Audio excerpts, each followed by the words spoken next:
So very good morning class 11th. Today we are going to start our first chapter. This is our first class and we are going to start our first chapter, that is basic accounting terms. Okay, so children, why I am using means why I am starting with this topic, because this is the topic where all the terms of accounting means accounting में आपके कौन कौन सी चीजें आपसे पूछी जाती हैं, कौन कौन से आइटम्स आते हैं. अभी तक आपने कॉमर्स में चीजें पढ़ी होंगी. I think in accounts also there was one chapter of accounts, that is final account in your commercial studies, right? Yes और no?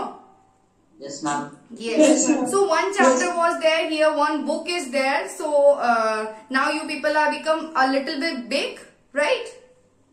Earlier we were that you were little children. Now you have become a little bit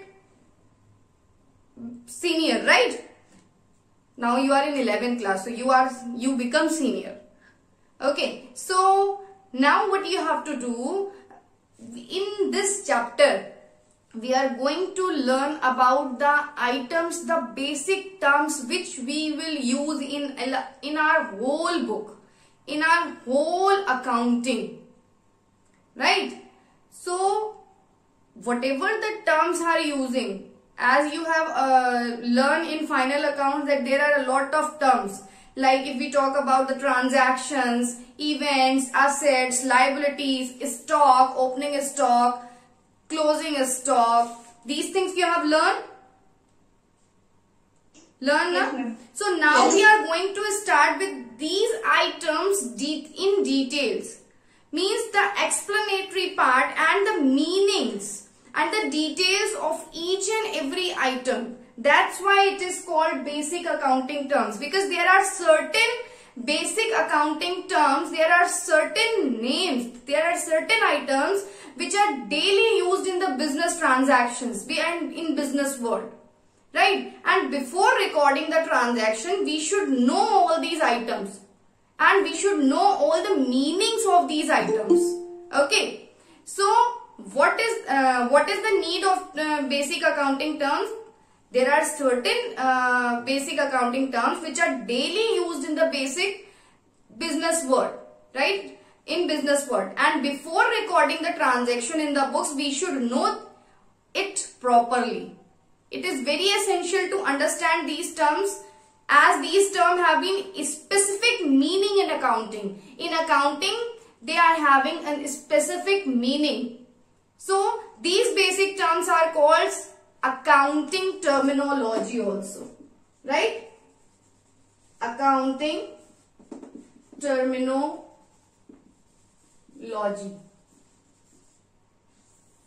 Right? So if it is being asked in your, you can say if it is being asked in your question paper that what is accounting terminology, then you have to write it only whatever the basic terms are there. That there are some certain basic accounting terms which are daily used in the business world. Before recording the transaction in the book, it is very essential to understand these terms, as these terms have their specific meaning in accounting, and these basic terms are called as accounting terminology. Okay, now कौन से item, which items will come in basic accounting terms which we have to use on daily to daily basis in recurring? First is the main point where इस account की starting भी उसी से होती है, and भी उसी से होता है.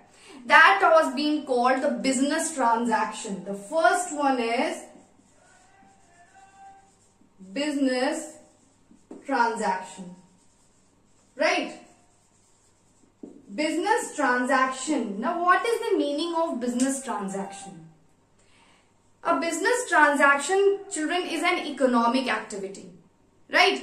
क्या है? लेन देन जिसे हम कह सकते हैं, एक्सचेंज. जैसे suppose you have gone to the market and you have purchased something, right? You have purchased something, तो क्या हुआ यहाँ पे? You have purchased something, आपने कुछ खरीदा, तो क्या हुआ? आपने चीज को घर ले आए और उसके बदले में आपने क्या दिया? उसके बदले में क्या दिया? यस, उसके बदले में हमने क्या दिया? मनी दिया. So what ever a business transaction is an economic activity of the business that change it's financial position. Whenever any business transaction take place, it results in the change in the value of some assets and liabilities, or you can say the capital. जैसे if we talk about it is an economic activity, like when goods are purchased or sold for cash on credit, or when the salaries has been paid to the employees, or when interest is being paid to the money borrowed from the bank or from anyone, then what? Then business transaction take place. क्यों? यहाँ पे economic activity है. क्यों? यहाँ पे exchange हुआ. Exchange कैसे हुआ? हमने कोई चीज बेची तो क्या हुआ? पैसे का लेन देन हुआ, सामान का लेन देन हुआ. ठीक है, तो मेन थिंग एक्सचेंज, लेन देन. सबसे सिंपल, सबसे इंपॉर्टेंट चीज बिजनेस ट्रांजैक्शन में आपको क्या याद रखनी है? लेन देन. ठीक है, the exchange. A business transaction is an economic activity of the business that changes its financial position. ठीक है, अगर हमने कोई चीज खरीदी तो क्या हुआ? हमारे पास से पैसा चला गया. ठीक है, और हमारे पास क्या आ गया? सामान आ गया, गुड्स आ गया. राइट? इतनी चीज समझ में आई? Yes, ma'am. अब एक चीज होती है बेटा, always remember this thing that whatever the exchange, whatever the transaction we have to record in our books, that should be in monetary terms. That means अगर हम बात करें कि मान लीजिए आप घर पे खाना खा रहे हो, या फिर आपने क्या किया, किसी को चैरिटी कर दिया. ठीक है, या फिर आपने क्या कर दिया, किसी को गिफ्ट दे दिया. चैरिटी नहीं, अगर किसी को गिफ्ट दे दिया. ठीक है, तो जो चीजें बिजनेस में, जो चीजें मॉनेटरी टर्म्स में लिख दी जाती हैं, सिर्फ वही ट्रांजैक्शंस होते हैं जिन्हें हम मॉनेटरी टर्म्स में लिख सकते हैं. पापा ने तुम्हें खाना खिलाया, मम्मी ने तुम्हें पानी पिलाया, या all over the things which can not be determined economically और which can not be determined in monetary terms, that will not be used in the transaction. That is not transaction.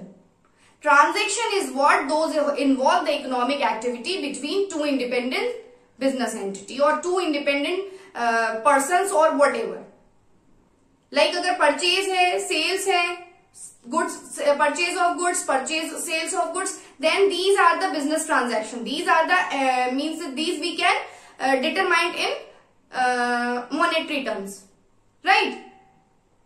आई चीज समझ में? तो जिसे मॉनेटरी टर्म्स में हम लिख सकते हैं, जिस चीज को, सिर्फ वही हमारे ट्रांजैक्शंस होंगे, और जिन्हें हम मॉनेटरी टर्म्स में नहीं लिख सकते हैं, those will not B business transaction. ये चीज हमेशा याद रखिएगा. राइट? आई बात समझ में? अब now we can think that these the business transaction are divided in two parts. Right? internal transaction and external. Right? Internal transactions and external transaction. Now what is internal and what is external transaction? In external transaction are those transactions which involve in economic activity between two independent business entities. बाहर के और अपने. Suppose मैं कोई business कर रही हूं, तो मेरे और किसी बाहर बिजनेस एंटिटी के जो भी ट्रांजैक्शंस होंगे, जो भी हमारे बीच में इकोनॉमिक एक्टिविटीज होंगी, that will be called external transactions, जो हमारे और बाहर वाले के बीच में हुई हो. ठीक है, जैसे purchase of sales and goods. तो ये क्या है? ये हमने परचेज किया बाहर से, या हमने सेल किया किसी दूसरे को. तो ये क्या है? ये जो ट्रांजैक्शंस होंगे, ये कौन से ट्रांजैक्शंस होंगे? एक्सटर्नल ट्रांजैक्शंस होंगे. ठीक है, that will be classified under external transactions. Right? So the external transaction are those which involve economic activity between two independent business entity, like purchase and sale of goods. Like if we talk about internal transactions, so those economic activity that take place entirely within one entity. मतलब मैं अपने whatever the transactions I am doing in my business entity, that will be called internal transaction. जैसे have you listened about depreciation? No. So let me explain first. Depreciation is what? I think you must have learned in final accounts that I think you don't remember. So let me explain first what is depreciation. Suppose you are using one mobile or you are using one car. Okay? आज आपने purchase की car, बहुत बढ़िया सी बिल्कुल चमकती हुई car है. Suppose आप 2 साल तक उसको यूज करते हो या 5 साल तक यूज करते हो, 4 साल तक या 1 साल तक ही यूज करते हो. ठीक है. You are thinking that you are going to sell it after 1 or 2 years. Okay. Suppose आपने 8 लाख की या 10 लाख की कार खरीदी थी. ठीक. तो क्या आप 2 साल बाद बेचोगे तो वो कार 10 लाख रुपए की बिकेगी? नो. क्यों?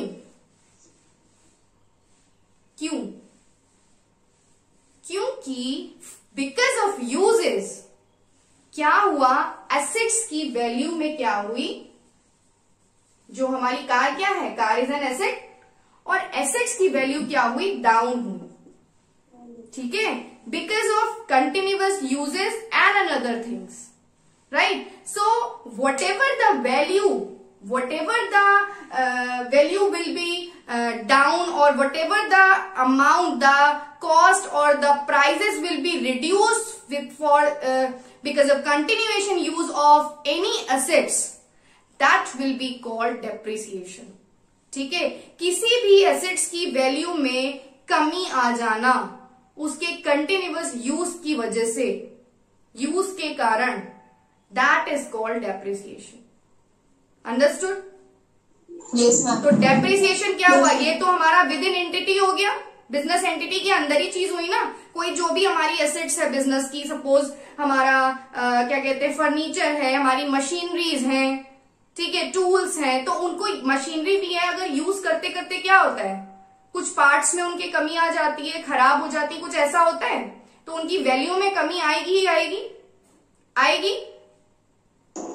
Yes. So whatever the prices will be reduced for the continuation use of any assets, that will be called depreciation. That's why it is called that an internal transaction. जब हम depreciation के transaction करते हैं तो वो हमारे कौन से ट्रांजैक्शंस होते हैं, इंटरनल ट्रांजैक्शन होते हैं. Now it is clear to everyone? Yes, ma'am. Okay. Yes, ma'am. So the changes, जैसे मैंने आपको बताया, whatever the changes are coming in the value of any assets, or whatever the changes are being expressed, that should be expressed in monetary terms. Monetary terms. क्या क्या चीजें आपको याद रखनी है? फर्स्ट हो गया आपका economic activity, it's an economic activity. Second thing आपको याद रखना है, that should be in monetary terms, the transaction should be in monetary terms. Third आपको याद रखना है, these are of 2 types, that is internal and external. Okay. So now if we talk about that the changes must be capable of being expressed in term of money. जैसे loss of goods by fire हो गया, or the loss due to customers inability to pay our transactions, because the losses can be measured in term of money. जैसे business है, business में कहीं आग लग गई, स्टॉक जल गया, हमें पता है कितने रुपए का स्टॉक जल गया. ठीक है, हमें पता है कितने रुपए का स्टॉक जल गया. अगर कोई मान लीजिए या फिर हम ये कह दें कि when any efficient manager they retires from the firm, कोई बहुत अच्छा मैनेजर है जो हमारे फर्म से रिटायर हो रहा है, ठीक है, उसका ये तो हो सकता है उसका एक इम्पैक्ट हमारे बिजनेस पे पड़ेगा. जाहिर सी बात है, कोई इफिशिएंट मैनेजर अगर हमारा चला जाता है बिजनेस का, या कोई ऐसी एसेट चली जाती है, या कोई ऐसा इंसान चला जाता है जिसका इम्पैक्ट हमारे बिजनेस पे बहुत पड़ सकता है, लेकिन क्या हम उसको मॉनेटरी टर्म्स में दिखा सकते हैं? अगर कोई इनफिशिएंट मैनेजर या कोई भी ऐसा पर्सन चला जाए जिसका इम्पैक्ट हमारे बिजनेस पे पड़ेगा, but can it be measure in term of money और can it be called business transaction? Now my question is for you. No, ma'am. No. Why? No. Why? Because it is not measured in terms of money. Very good. Because it cannot be measured in term of money. So my point is the terms which can be explained in monetary terms, that will be considered in business transactions. Clear, everyone? Yes, ma'am. Yes, ma'am. Right. Yes, ma'am. Okay. Thank you so much. The second point is which we have to see that the second is, first term is business transaction in whole accounting. याद रखिएगा कि पूरे साल जब तक आप accounts, पूरे साल नहीं पूरी लाइफ आप जब तक अकाउंट्स पढ़ोगे, ये बिजनेस ट्रांजैक्शन आपका पीछा नहीं छोड़ने वाला. ठीक है? This is the first basic terms which you have to use in whole life of accountancy. Right? Now the second point is event. Event. Now what is event? Just a minute.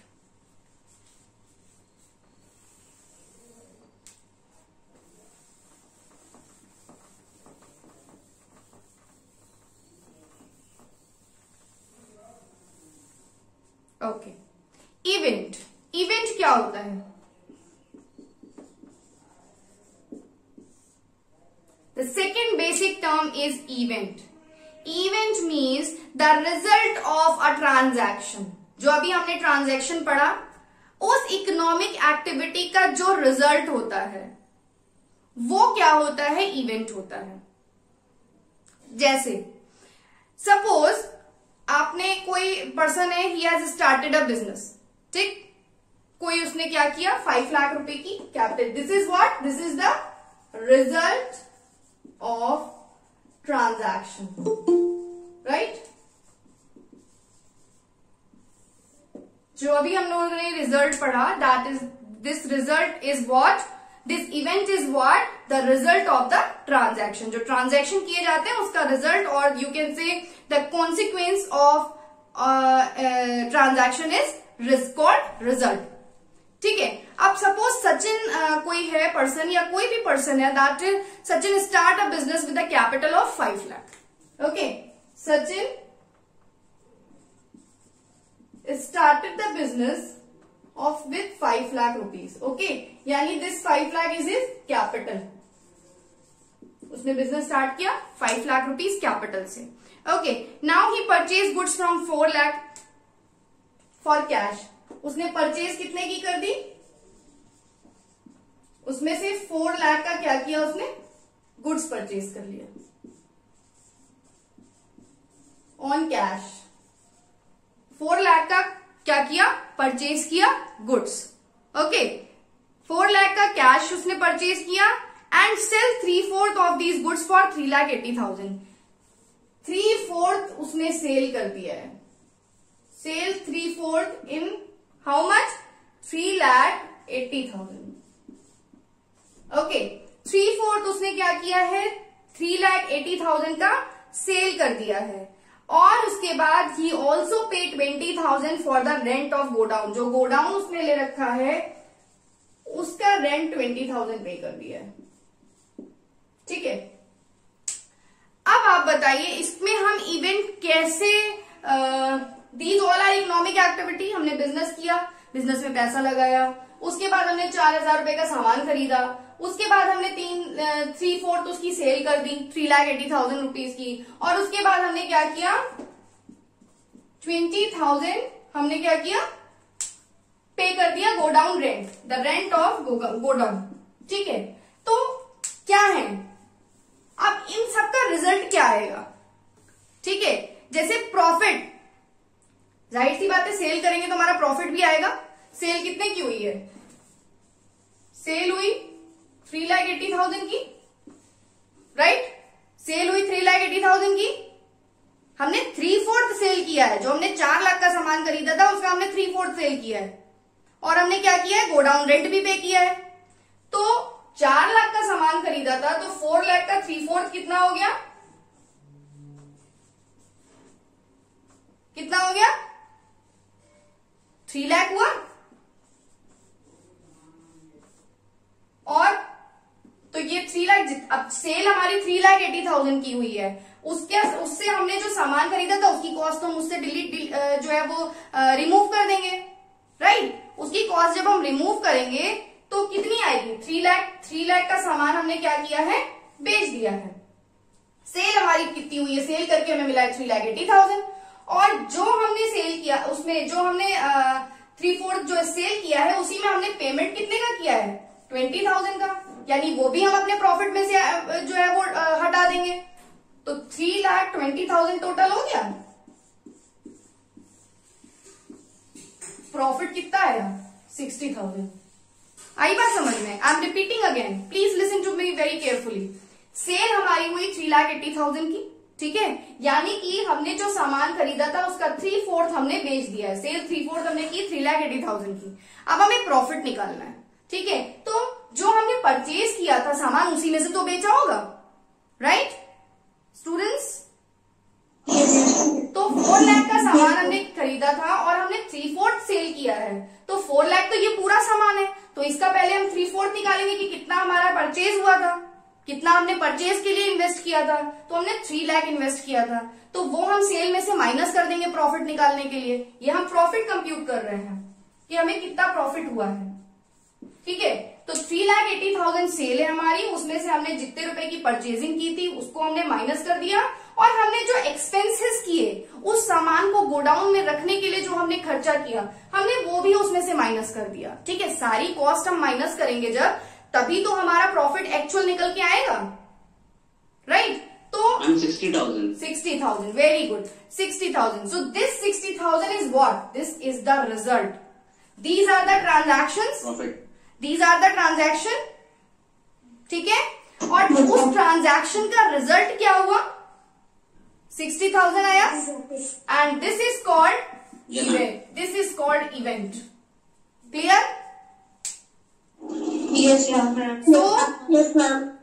Yes, ma'am. Okay, thank you. An event is the consequence, or we can say the result of a transaction. I think it is clear to you all. There is no doubt at all. Yes, ma'am. Okay, thank you so much. Yes, ma'am. Very good. Now, the next thing which we have to start with, that is capital. Capital, so I think everybody is knowing. Capital पता है क्या होता है? Yes, ma'am. Yes, ma'am. क्या होता है बताइए? The money which is invested in the business in the starting.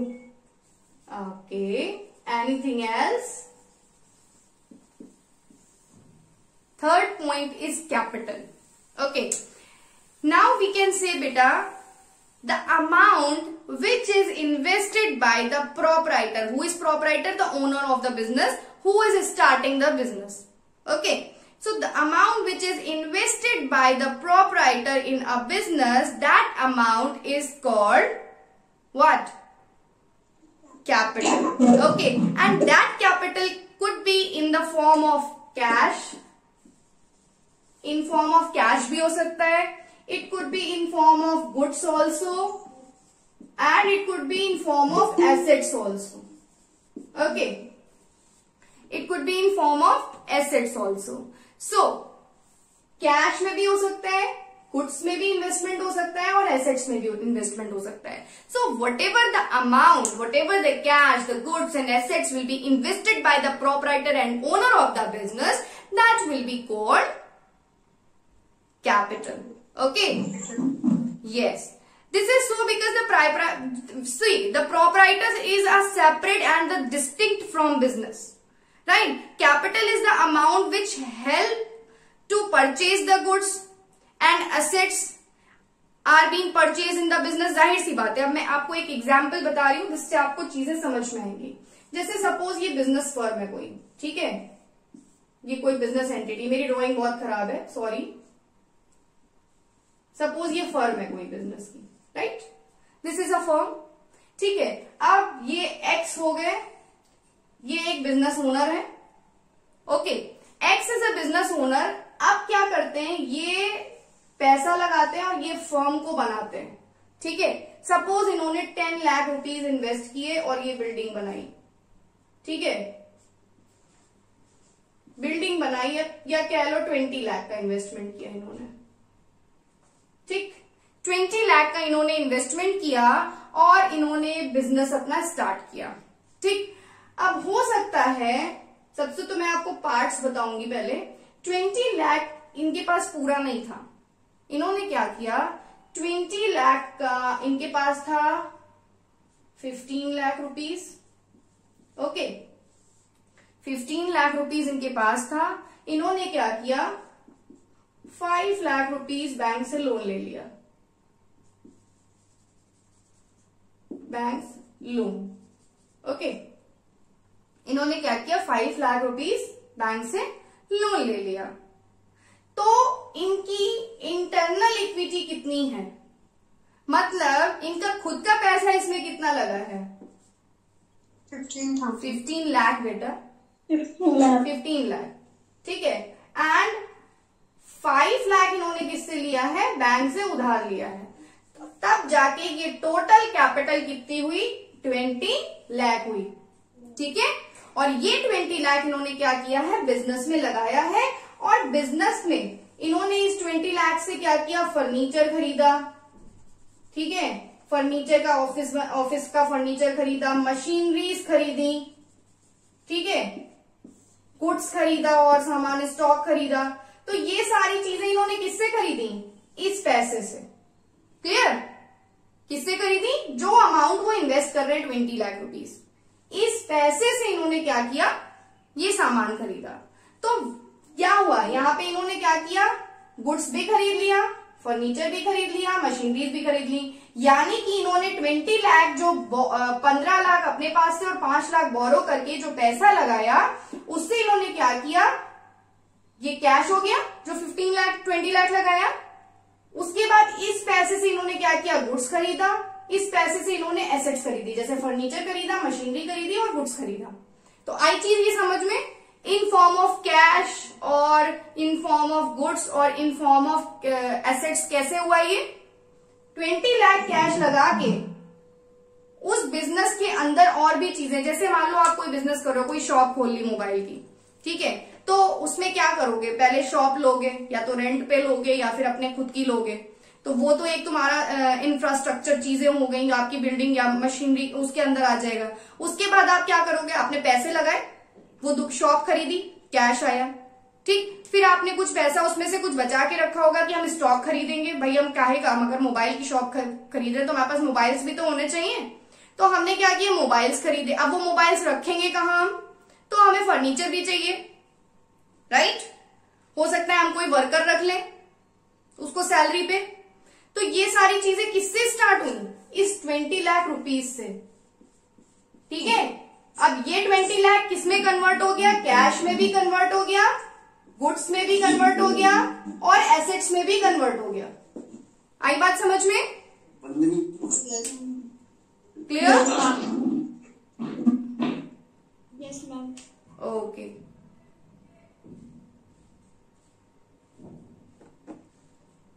सो ये कैपिटल समझ में आ गया बेटा। It refers to the amount which is invested by the proprietor in a business, and amount may be in the form of goods also, that can be in cash also, cash goods also, or it can be in assets also. Okay? अब कभी कभी क्या होता है question में, एक चीज आप लोग हमेशा याद रखिएगा, ठीक है, कि अगर हम कैपिटल की बात करते हैं तो वहां पे दो चीजें और आती हैं। एसेट्स हो गया तुम्हारा, कैश हो गया, और एक चीज और आती है, जैसे हमेशा याद रखिएगा कैपिटल विल। अगर आपके क्वेश्चन में कैपिटल निकालने को बोल दिया जाए कि कैपिटल कैलकुलेट करना है आपको, ठीक है, तो कैसे कैलकुलेट करोगे, इसका एक फॉर्मूला होता है, हम हमेशा याद रखिएगा, capital is equal to assets minus liabilities. Okay, assets minus liabilities. अब ये कैसे निकल के आया, कोई मुझे बता सकता है? बताइए। Assets is minus liabilities. Capital will always be equal to assets and liabilities. Okay, कैसे? मैम जो हम लोगों ने 20 लाख रुपीज लगाए थे, यस, 15 लाख हम लोग का कैश दिया था हम लोगों ने, हाँ, और जो 5 लाख की लाइबिलिटी थी वो। वेरी तो गुड, ऐसे- वेल डन बेटा, वेल डन, वेरी गुड। अब इसमें भी दो चीजें होती हैं that I will explain you later on when we will discussing the topic the liabilities. There is an internal and external liability that we will discuss later on, but first we are going to have the capital. So capital को अगर हमें निकालना है तो हमेशा ये formula use करिए, because if you will do the accounting equation, if you will do anything, then this formula will be helpful. Capital will be always equal to assets minus liabilities, right? For example, अगर आपके पास cash है 20,000, उसमें 50,000 machinery है, 1 lakh stock है। Debtors मालूम है क्या होते हैं? डेटर्स को क्या होते हैं? Debtors is the person from whom goods from whom हम लोग को पैसे उससे लेने होते हैं। Yes, we have to receive the money. Okay, so जितना भी हमारा कैपिटल होता है और जितना भी एसेट्स और लाइबिलिटी, एसेट्स में से लाइबिलिटीज को डिडक्ट कर देते हैं, that will be equal to capital, and then this we will discuss later on, because there is a topic of assets and liabilities also, and the classification of assets and liabilities, that in that time we will discuss this point. But this is the formula by which you can calculate the capital. Okay, so the capital is what? It refers to the amount which is invested by the proprietor in a business in the form of cash, in the form of goods, and in the form of assets. Okay, is it clear everyone? Yes, ma'am. Yes, ma'am. Okay, thank you so much.